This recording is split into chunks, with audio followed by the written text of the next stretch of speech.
So the leaks for Boruto TBV Vortex Chapter 19 have just been released. And for now, we just have the tech spoilers, and we will be getting probably the full spoilers in the next few days to come. So I'll probably make an updated video on that too.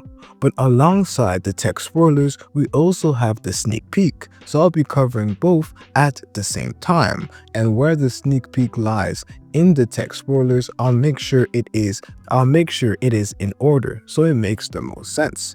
Excuse me if my audio sounds a little bit different. I'm not recording this video using my normal software, but let's see how things end up going.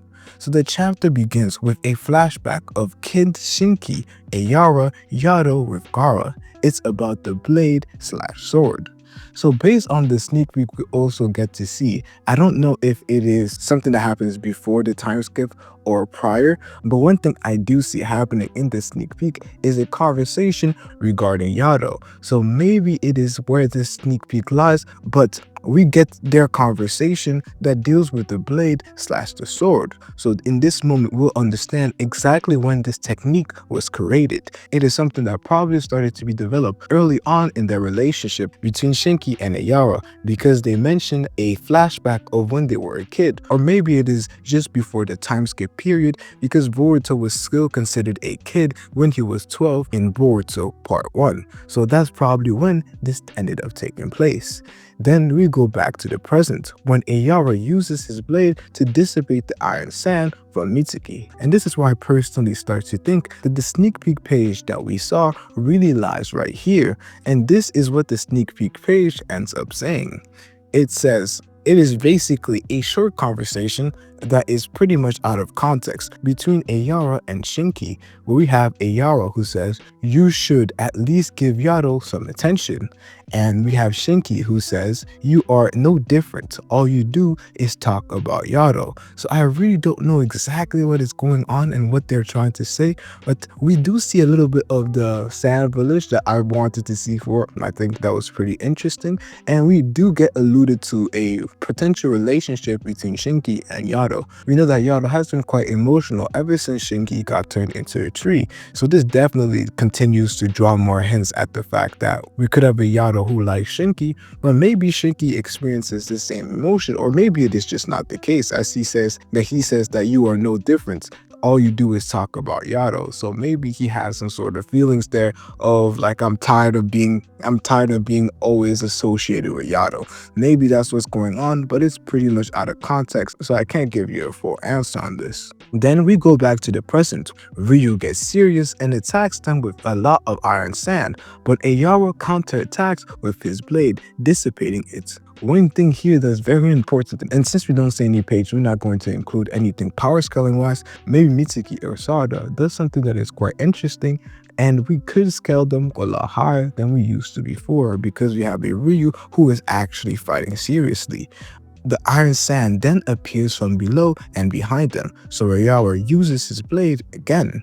And we can clearly see here, Ayara is actually going clutch, and this ability is pretty much saving all of them at the current moment, because it is through that we can have a Ryu have his greatest ability be counteracted by the likes of Ayara. Sarada uses her fire style on Ryu, but he defends it again with our iron sand shield. And in the anime, we don't see this in the manga, but we see a Shinki who ends up fighting against the likes of Sarada, and Sarada could not best Shinki at all, and we're seeing this still being replicated with the likes of Ryu and Sarada, with a Sarada who still at the current moment is not able to best Ryu/Shinki.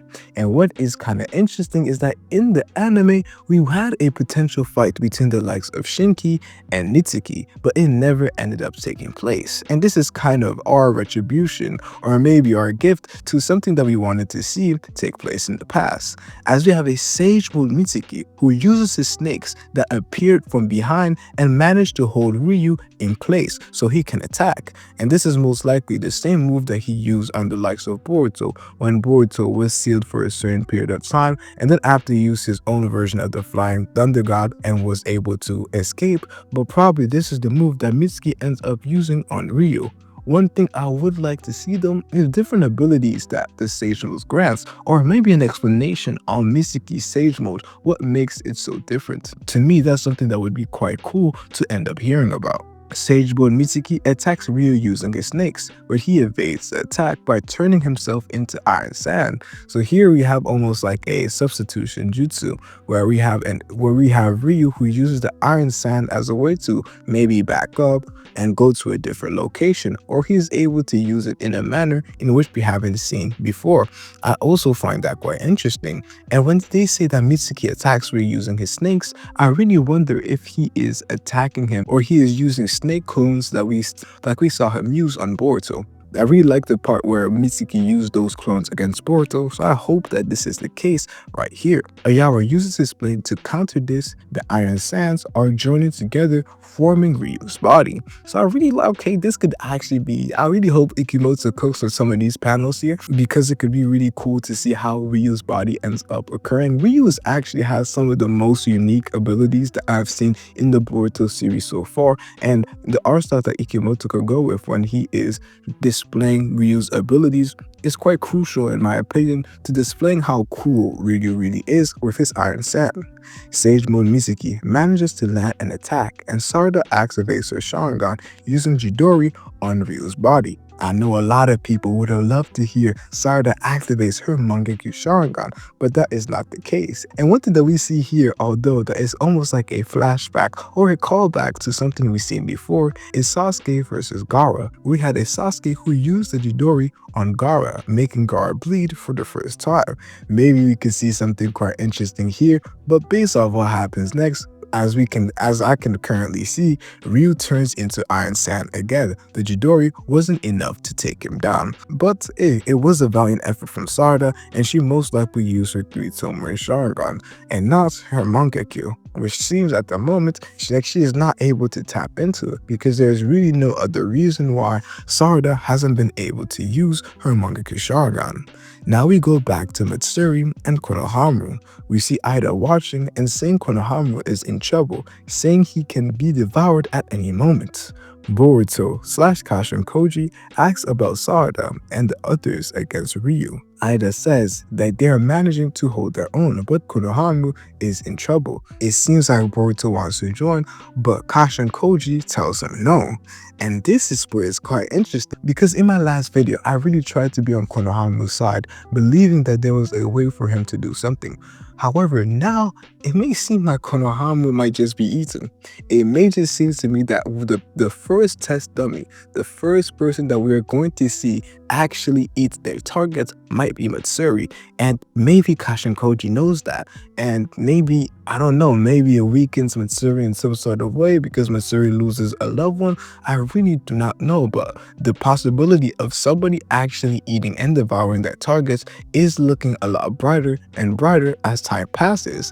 And here we end up going to something I love to always see when it comes to the Shinju. We go back to the Shinju dimension, where we see Jira, Hidari, and Bug talking about them and love. This probably has to do with the conversation that Matsuri and Konohamaru had, which means that, as typical due to the Rinnegan, they are able to see the various conversations that each and all of the Shinjus are having at the current moments. We go back to the fight that we had versus Ryu and the rest of the people on the leaf and the sand, where we have Ayara again, who uses his blade to counter Ryu's ability to turn himself into sand.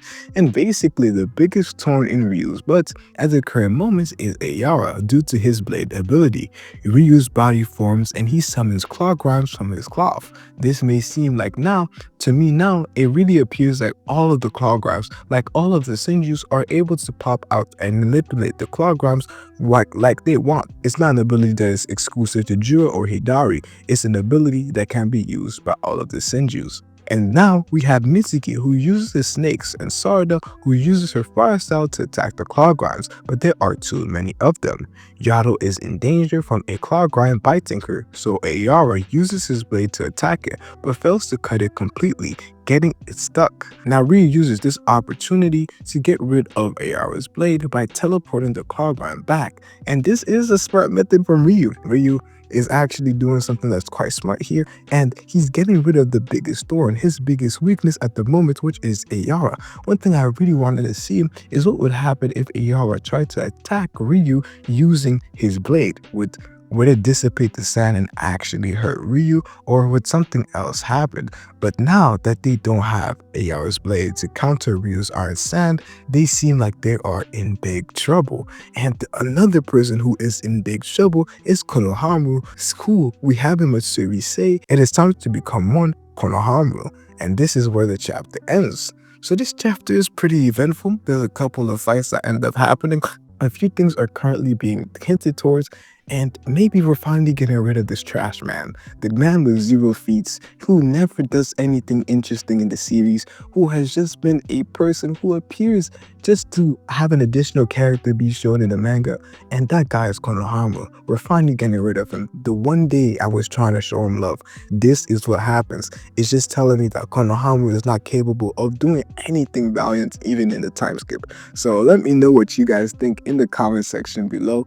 And I really think this chapter is going to be quite interesting. Remember, these are the text spoilers, so don't think the chapter is going to be terrible or the chapter is going to be super boring just off the text spoilers.